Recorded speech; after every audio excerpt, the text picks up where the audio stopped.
Alors c'est une joie pour moi que d'être au milieu de vous.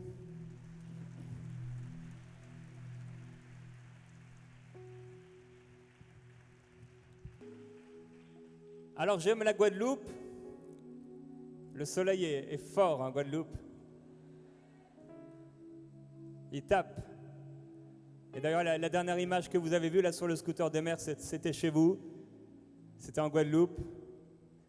Et j'ai eu la joie de venir il y a plusieurs années dans le cadre de l'émission Go, donc pouvoir annoncer l'évangile dans plusieurs villages, villes et sur la plage également. Apporter la lumière du Seigneur Jésus-Christ. Et ce soir, alors pour ce premier message, le Seigneur a déposé cette parole dans mon cœur. Pour vivre un véritable réveil, il nous faut de véritables conversions. Et je voudrais qu'on puisse aller ensemble dans l'évangile de Marc.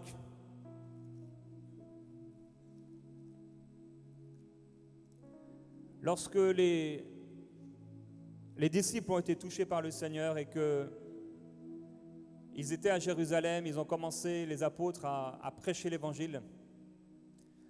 Les actes des apôtres nous disent que partout, dans tout Jérusalem, on entendait parler du Seigneur Jésus-Christ.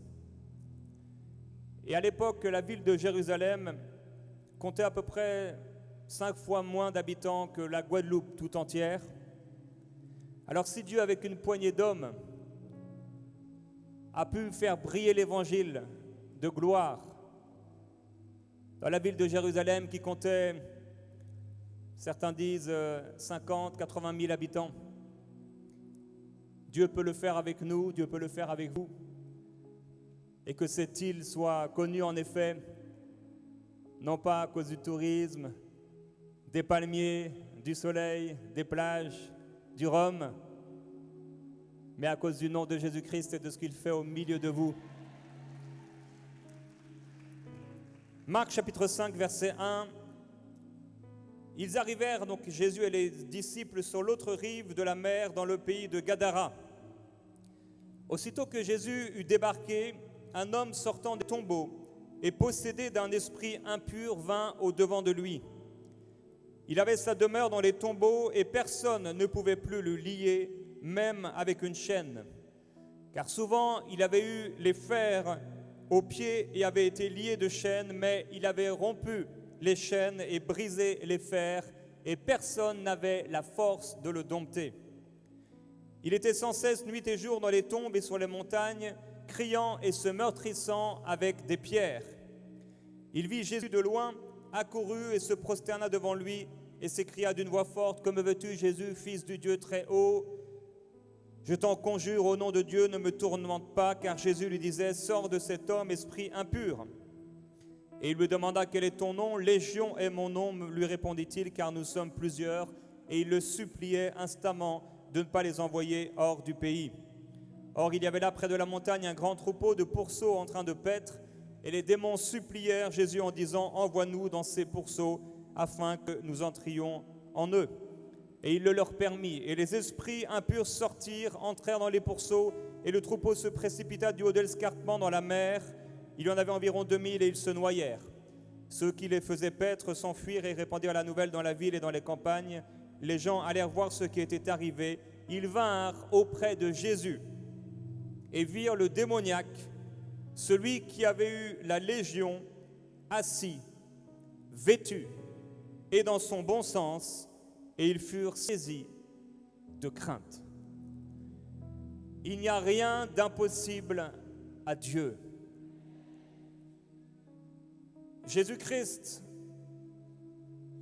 est venu en Guadeloupe.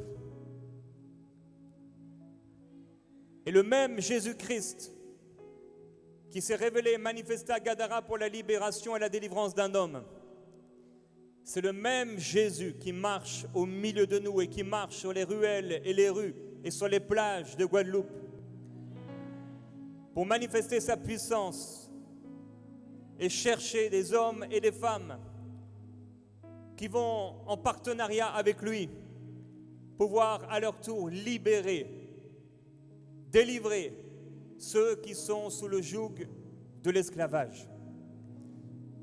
Cet homme avait pour demeure les tombeaux. Il était là, dormant, vivant, au milieu des tombes, se meurtrissant avec des pierres. Les gens ne le comprenaient pas, les gens ont essayé de le lier, ont essayé de le dompter, mais c'était impossible. Il y avait une force plus forte que la volonté de cet homme qui rendait cet homme esclave dans une situation qu'il ne contrôlait pas, qu'il ne maîtrisait pas, au point où il a été complètement esclave d'un esprit entrant en lui, l'amenant à faire des choses terribles, l'amenant à faire du mal aux autres, à se faire du mal à soi-même. Mais il a suffi d'un passage de Jésus, d'un regard de Jésus, d'une parole de Jésus, d'un instant avec Jésus, pour que cet homme soit entièrement délivré, entièrement libéré. Et se tenant, après sa rencontre avec Jésus-Christ, assis, vêtu et dans son bon sens. Pour vivre un véritable réveil, il nous faut de véritables conversions. Malheureusement, beaucoup d'hommes et de femmes ont été touchés par Jésus-Christ. Beaucoup d'hommes et de femmes au sein de l'Église, des églises, ont été libérés par Jésus, comme cet homme a pu être libéré. On peut être guéri par Jésus-Christ. On peut voir le Seigneur Jésus intervenir dans leur vie, répondre à leurs prières, amener du bien dans leur vie. Mais cela ne les a pas forcément amenés à une conversion. Jésus-Christ va dire à Pierre, « Pierre, Pierre, Satan vous a réclamé pour vous cribler comme du froment. Mais j'ai prié pour toi, afin que ta foi ne défaille pas. » Pierre, en marchant avec Jésus, avait la foi. Et Jésus dit, j'ai prié pour toi pour que, après avoir été attaqué, criblé par le diable, ta foi ne défaille pas. Mais il lui dit cette parole étonnante, et toi, quand tu seras converti, affermis tes frères. C'est une chose d'avoir la foi, c'est une autre chose d'être converti. Et en introduction de cette conférence, le Seigneur Jésus-Christ et l'Esprit de Dieu qui est là dans ce lieu veut convertir des cœurs, veut circoncire des cœurs. Parce qu'il y en a plusieurs parmi vous, vous avez foi en Jésus. Vous croyez qu'il a existé, vous croyez qu'il est puissant, vous croyez qu'il vit, mais vous n'êtes pas convertis. Et la manière dont vous vivez manifeste cette réalité, que vous n'avez pas vécu cette conversion du cœur, mais plutôt une foi intellectuelle, émotionnelle, une foi qui a amené quelque part la présence de Dieu dans votre vie, qui a amené aussi des pratiques.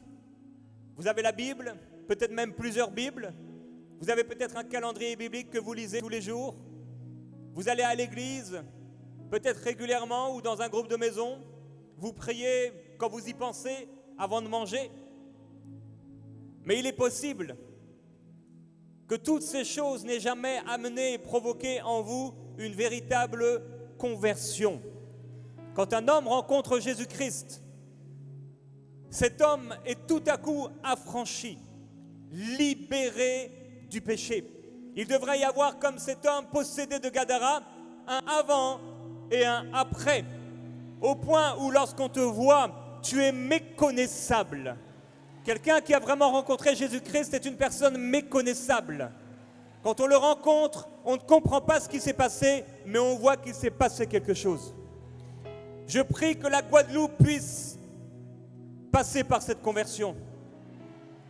Je prie que tous ceux, toutes celles qui se trouvent dans nos églises aujourd'hui, en Guadeloupe et dans les Caraïbes, puissent passer par cette conversion véritable. Car il n'y aura pas de réveil véritable sans conversion véritable. Il faut des hommes et des femmes qui soient et qui deviennent circoncis de cœur. Pierre pensait pouvoir aller jusqu'à la mort pour le Seigneur Jésus-Christ. Mais il l'a renié 3 fois parce qu'il avait une simple foi en Jésus, en sa puissance, en sa capacité, mais son cœur n'était pas encore converti. Pierre, se retrouvant devant le tombeau vide, commence à comprendre et à croire. Pierre, se retrouvant dans cette maison de peur avec les disciples, peur de subir le même sort que Jésus leur maître, se retrouve face à face avec Jésus-Christ ressuscité d'entre les morts. Et dans Jean 20, au verset 22, Jésus va souffler sur eux. Et en un instant, l'Esprit de Dieu vient dans leur cœur. Et les disciples qui avaient cru en Jésus, les disciples qui avaient marché avec Jésus, en un instant, leur cœur est transformé. Il y a beaucoup d'hommes et de femmes dans nos églises dont le cœur n'a pas été transformé. Ce sont des gens qui essayent de faire le bien, des gens qui essayent de suivre les préceptes et les commandements de Dieu, mais ils ne réussissent pas parce que c'est seulement quand le voile est ôté, c'est seulement quand le cœur est circoncis que la révélation du Seigneur Jésus-Christ devient pleine et entière. C'est pourquoi Jésus a dit, il te faut naître de nouveau. Il te faut naître une deuxième fois. Beaucoup en ce moment et depuis longtemps, vous luttez avec Dieu. Vous luttez avec le Saint-Esprit qui essaie de circoncire vos cœurs. Dieu avait donné au commencement à Abraham cette alliance et cette marque de l'alliance. Tout homme devait être circoncis le 8e jour. Ils portaient dans leur corps la marque d'une alliance avec Dieu. Et sans cette marque, Dieu a dit que tout homme incirconcis qui n'aura pas été circoncis dans son corps était exclu du camp, exclu du peuple de Dieu. Pour pouvoir faire partie du peuple de Dieu, il fallait que ces hommes puissent être circoncis. Et Abraham, recevant cette révélation, va être circoncis à l'âge de 99 ans parce qu'il n'est pas trop tard. Et c'est aujourd'hui le jour du salut. Le Saint-Esprit travaille dans le cœur de plusieurs personnes depuis déjà longtemps et vous avez résisté à l'Esprit de Dieu. Vous avez résisté peut-être comme Nicodème. Vous aimez entendre parler Jésus, mais pour le moment, vous allez le voir en cachette. Vous prenez de Jésus ce qui vous semble bon, ce dont vous avez besoin, mais vous repartez aussitôt. Et votre cœur n'a pas encore été circoncis. Quand le cœur est circoncis, nous ne sommes plus les mêmes. Et la circoncision aujourd'hui n'est plus celle de la chair. Et ce n'est plus la circoncision ou l'incirconcision de la chair qui importe, mais c'est d'être et de devenir une nouvelle créature. C'est de respecter les commandements de Dieu. C'est la foi qui est agissante par l'amour. Un homme qui a été circoncis, un homme qui a été circoncis de cœur, c'est un homme qui aime profondément Dieu et qui aime profondément les autres. C'est à l'amour que nous aurons les uns pour les autres qu'ils pourront voir, que nous-mêmes nous pourrons voir que nous appartenons à Dieu. La véritable conversion ne se limite pas à des actes extérieurs, à des pratiques religieuses. Il y a beaucoup de gens qui prient et qui, malheureusement, termineront leur course en enfer parce qu'ils n'ont pas été circoncis de cœur. Beaucoup de gens qui auront été guéris par Jésus, délivrés par Jésus, mais pas sauvés par Jésus. Le Seigneur veut te sauver entièrement. Il veut circoncire ton cœur au point où ta vie ne t'appartient plus. Tu ne vis plus pour toi-même, mais pour celui qui est mort et ressuscité d'entre les morts, Jésus-Christ. Est-ce que tu vis réellement pour lui? Est-ce que tu vis réellement pour Jésus-Christ? Ou est-ce que tu vis pour toi-même? Est-ce que tu vis pour tes passions? La manière dont tu utilises ton temps, la manière dont tu utilises ton argent, la manière dont tu utilises ta salive et tes mots reflètent là où est ton cœur. Et c'est de l'abondance du cœur que la bouche parle. Qu'est-ce que tu parles? Qu'est-ce que tu cherches dans cette vie? Je prie que Dieu trouve en nous des cœurs qui lui soient tout entiers donnés. Des hommes et des femmes qui, malgré les tempêtes et les difficultés, les épreuves de la vie, demeurent fidèles dans leur amour à Jésus-Christ, dans leur amour pour Jésus-Christ, et qui marchent fidèlement et sérieusement avec Dieu. Dieu dit dans le livre de Jérémie, « Voici que les jours viennent où j'interviendrai contre tous les faux circoncis. » Paul dit, car les circoncis, c'est nous qui rendons à Dieu notre culte par l'Esprit de Dieu, qui nous glorifions en Jésus-Christ et qui ne mettons pas notre confiance en la chair. Les apôtres se glorifiaient en Jésus-Christ. Mais toi, de quoi te glorifies-tu? Beaucoup de personnes se glorifient de leur situation professionnelle, beaucoup de personnes se glorifient de leur argent, beaucoup de personnes se glorifient de leur maison, de leur voiture, beaucoup de personnes se glorifient de leur famille, de leurs enfants, mais toi, de quoi te glorifies-tu? Est-ce que Jésus-Christ est vraiment celui que ton cœur aime? Est-ce que Jésus-Christ est vraiment la personne que tu aimes, la personne que tu recherches? La personne à qui tu veux faire plaisir, la personne à qui tu cherches à être agréable. Il y a un homme dans les Actes des Apôtres qui s'appelait Simon. C'était auparavant un magicien et il étonnait les gens par ses tours de magie, par ses pratiques. Et il est écrit dans Acte 8 au verset 13, « Simon lui-même crut. » Après avoir entendu l'évangéliste Philippe prêcher la bonne nouvelle de l'évangile, ce magicien va croire. Simon lui-même crut. Et après avoir été baptisé, il ne quittait plus Philippe. Voilà un homme qui va croire. Voilà un homme qui va être baptisé. Voilà un homme qui va suivre Philippe, l'homme de Dieu. Mais un homme dont le cœur n'a pas été circoncis. Il voyait avec étonnement les miracles et les grands prodiges qui s'opéraient. Et lorsque Simon vit que le Saint-Esprit était donné par l'imposition des mains des apôtres, il leur offrit de l'argent en disant « Accordez-moi aussi ce pouvoir, afin que ceux à qui j'apposerai les mains puissent recevoir le Saint-Esprit. » Mais Pierre va lui dire que ton argent périsse avec toi, puisque tu as cru que le don de Dieu s'acquérait à prix d'argent. Il n'y a pour toi ni part ni lot dans cette affaire, car ton cœur n'est pas droit devant Dieu. Mon frère, ma sœur, est-ce que ton cœur est droit devant Dieu? Ton cœur, c'est ce que tu es vraiment à l'intérieur. Ce n'est pas les apparences, ce n'est pas les habits, ce n'est pas ce que tu montres, ce n'est pas ce que tu publies sur les réseaux sociaux, ce n'est pas ce que tu racontes et ce que tu dis. Ce n'est pas l'argent que tu as, c'est ton cœur.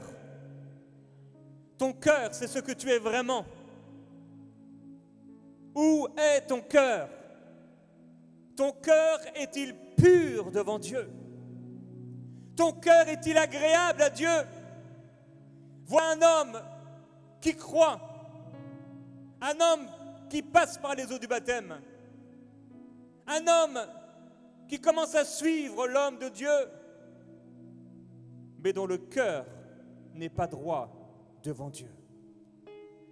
Il y en a beaucoup qui diront, n'avons-nous pas chassé des démons en ton nom? N'avons-nous pas guéri des malades, opéré des miracles en ton nom? Et le Seigneur leur dira et leur donnera cette terrible parole, je ne vous ai jamais connu. Est-ce que tu connais vraiment Jésus-Christ, mon frère, ma sœur? Est-ce que tu lui as parlé aujourd'hui? Est-ce que tu l'aimes? Est-ce que tu vis pour lui? Est-ce que Christ est ta vie? Est-ce que tu respires Christ? Est-ce que tu veux lui être agréable? Est-ce que tu passes régulièrement ces temps d'abandon où tu t'abandonnes entre les mains du Seigneur, le divin potier? Par ces temps de repentance réguliers, où tu lui demandes sincèrement pardon pour les choses que tu sais lui déplaire. Est-ce que tu vis pour Jésus-Christ? Est-ce que tu es venu ici ce soir pour rencontrer Jésus, pour le découvrir davantage, pour toucher Jésus comme cette femme venant au milieu de la foule et se disant, si seulement je peux toucher le bord de son vêtement. Quand on a rencontré Jésus-Christ, nous ne sommes plus la même personne. Nous ne pouvons plus vivre de la même manière. Nous ne pouvons pas vivre de la manière dont nous avons hérité des pères, leur manière de vivre, leur manière d'être, leur manière d'exister, leur manière d'éduquer, leur manière de parler, leur manière de s'habiller, leur manière de passer leur temps, leur soirée. Mais nous vivons d'une manière différente, avec des principes différents. Et nous commençons à vivre l'œuvre de sanctification sans laquelle personne ne verra le Seigneur.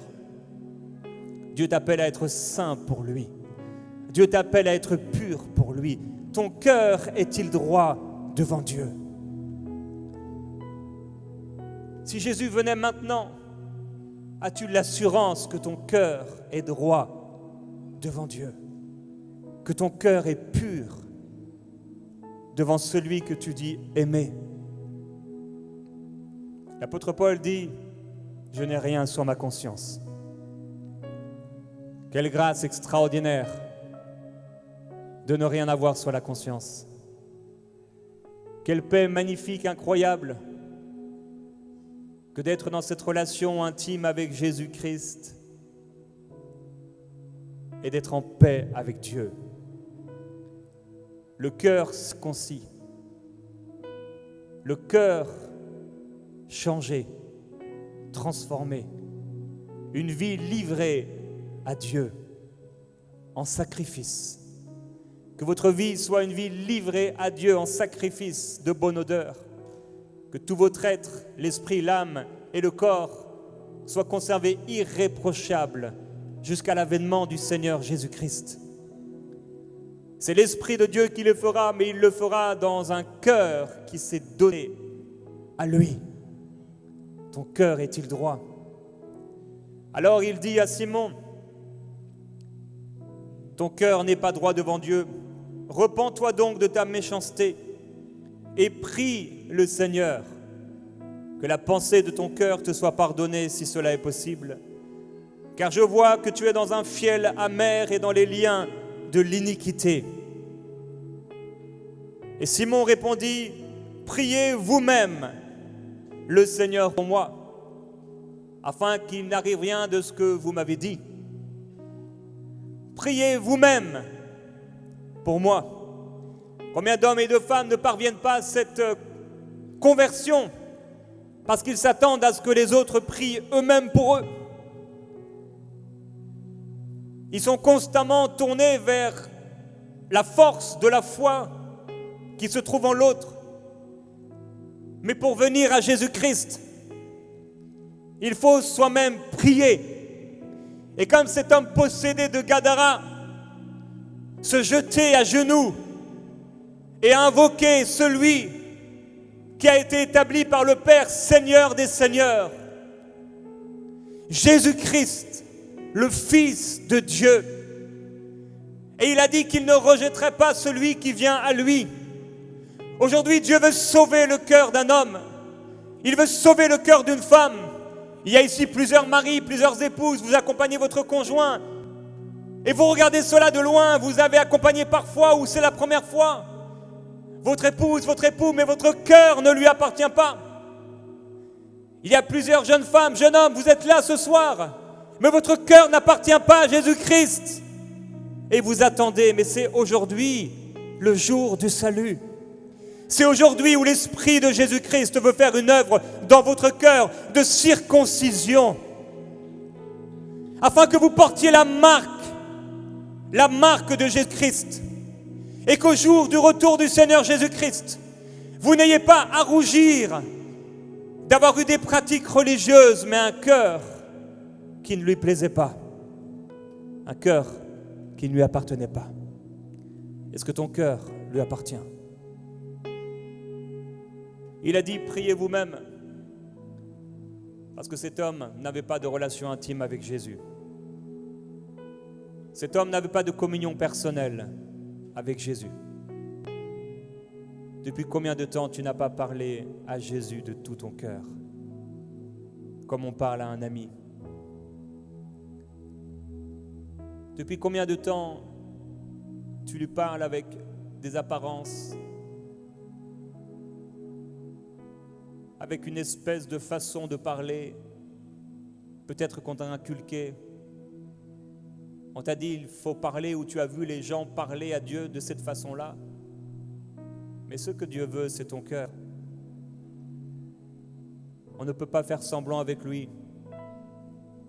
Ce que le Seigneur veut, c'est ton cœur.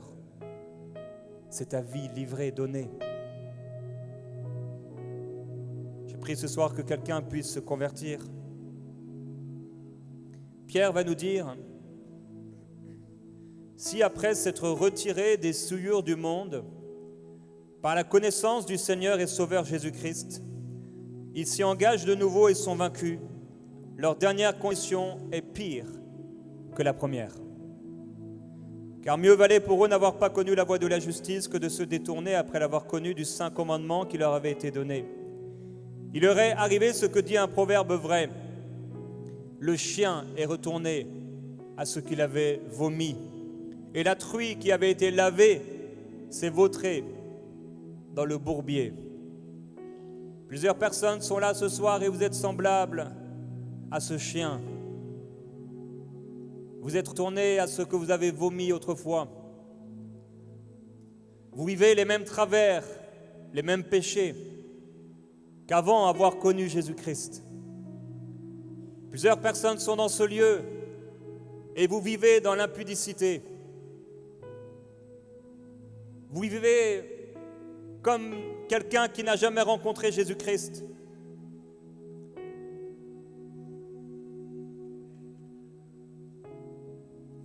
Vous participez à des soirées honteuses.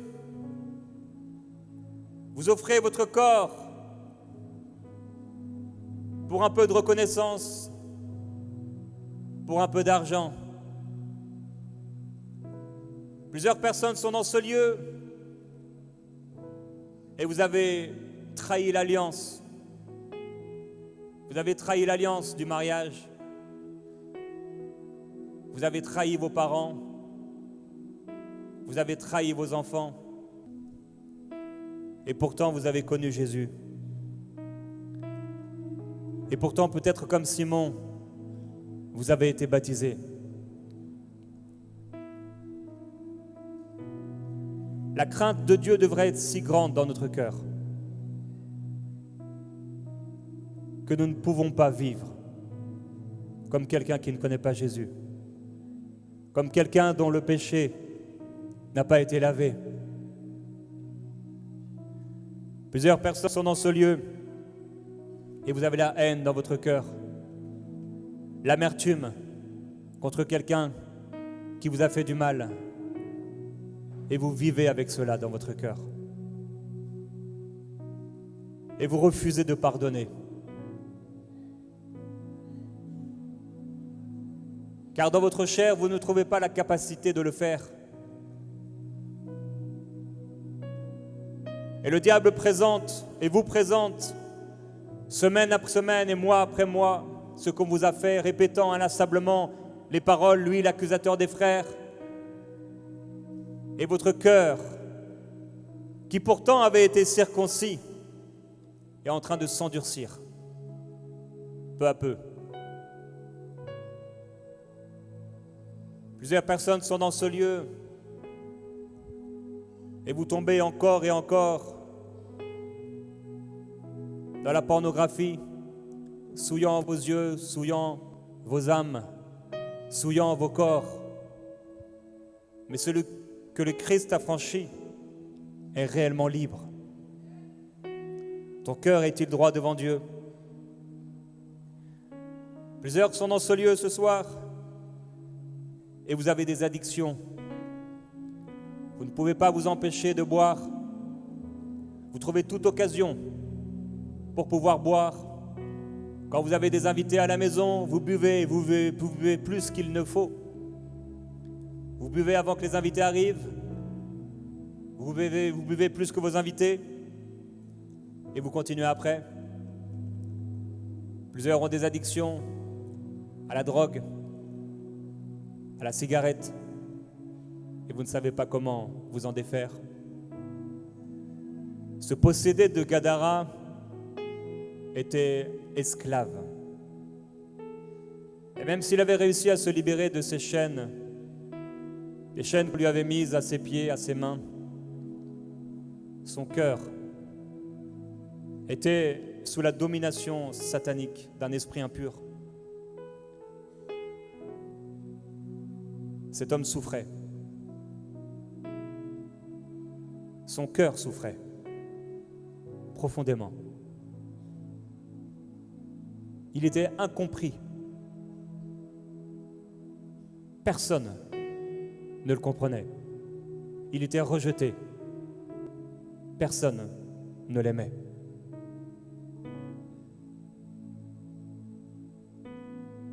Ne réussissant pas à trouver la délivrance, mais un jour Jésus passe. Un jour Jésus arrive.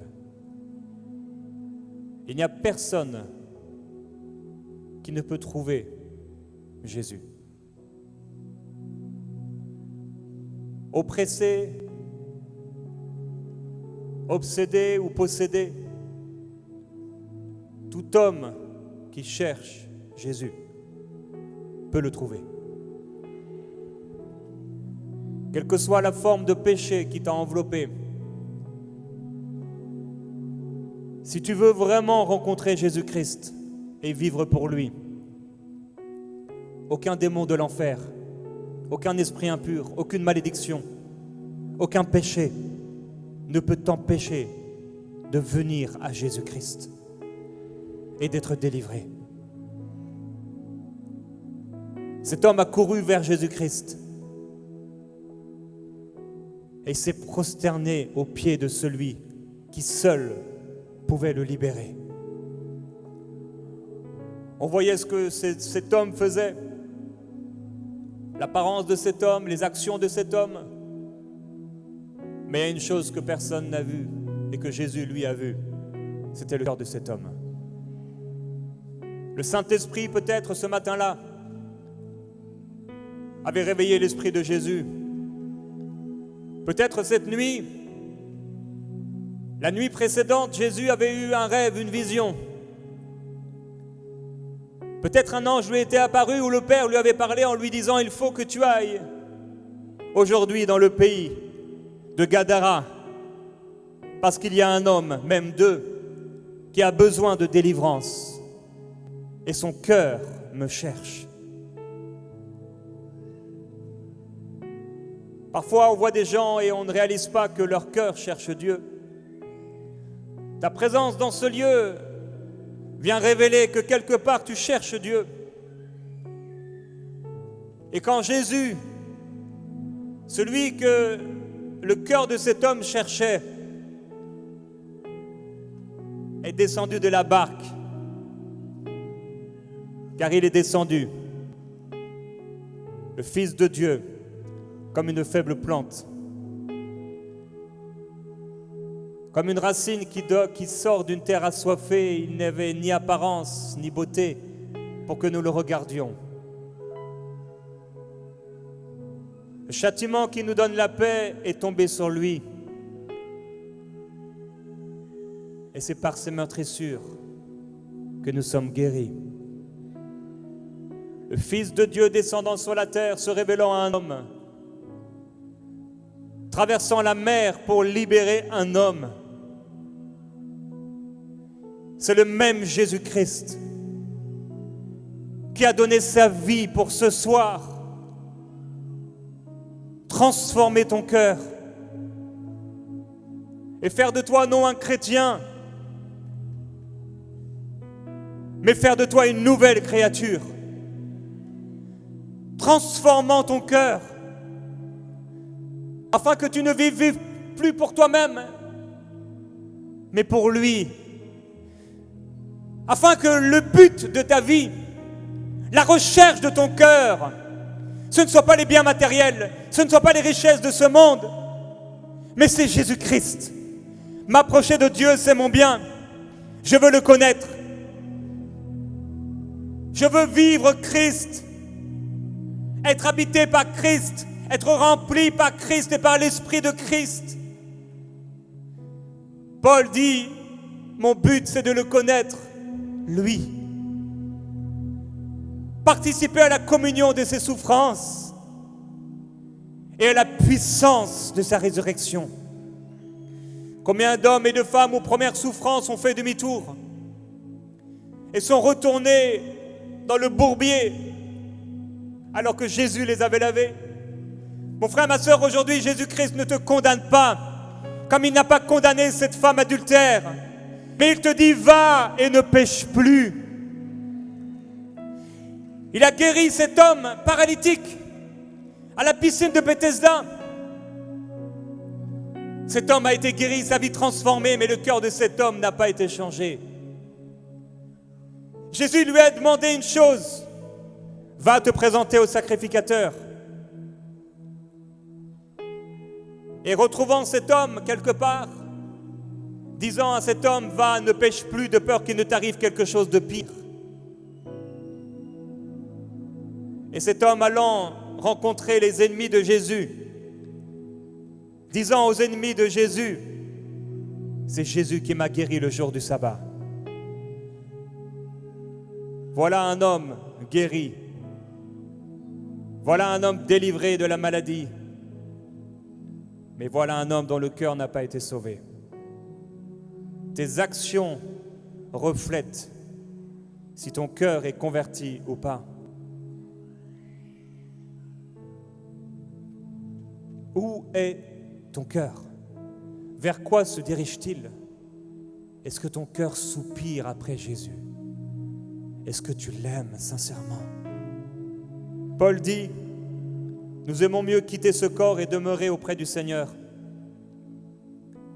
Est-ce que ça pourrait vraiment être ta réalité? Est-ce que tu préférerais partir pour être avec lui? Ou est-ce que tu es tant attaché aux choses de ce monde qu'au jour du retour du Seigneur, à la trompette qui sonnera, tu vas peut-être regarder en arrière, regardant ta maison, tes biens, tes projets. Et celui qui met la main à la charrue et qui regarde en arrière n'est pas bon pour le royaume de Dieu. Est-ce que tu regardes en arrière? Ou est-ce que tu regardes vers Jésus? Est-ce que tu le cherches? Il dit, c'est pour cela que nous nous efforçons de lui être agréable. Soit que nous demeurions dans ce corps, soit que nous le quittions. Car il nous faut tous comparaître devant le tribunal de Christ. Mon frère, ma sœur, tu vas te retrouver, je vais me retrouver. Nous allons nous retrouver devant le tribunal de Christ. Face à face avec celui que nous avons dit aimer. Nous allons nous retrouver face à face avec lui. Et nos belles résolutions, nos grandes déclarations, tout ce que nous avons fait dans cette vie, soit ce sera de la paille, du foin, soit ce sera encore plus précieux que l'or, une foi vivante et réelle en Christ. Je ne veux pas avoir une foi basée sur l'or, ni sur le diamant, mais une foi basée sur Christ. Je veux m'efforcer de lui être agréable jusqu'à la fin et par la grâce de Dieu, devenir saint dans toute ma conduite, afin de plaire à celui qui m'a sauvé, afin de plaire à celui qui m'a libéré, afin de plaire à celui qui est venu me rencontrer. Alors que j'étais encore enfant,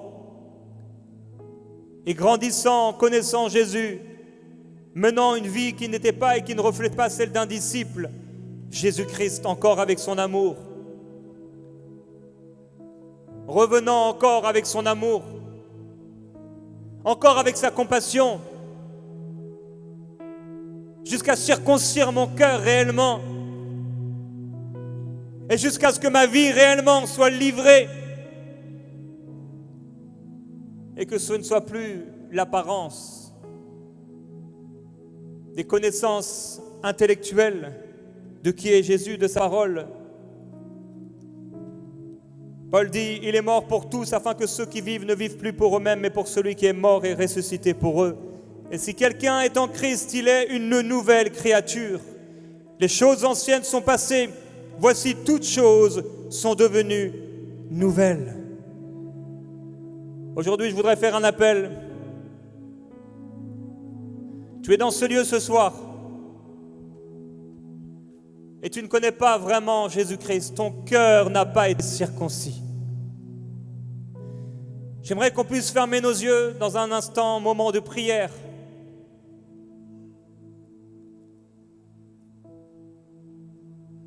Seigneur, merci pour l'œuvre du Saint-Esprit.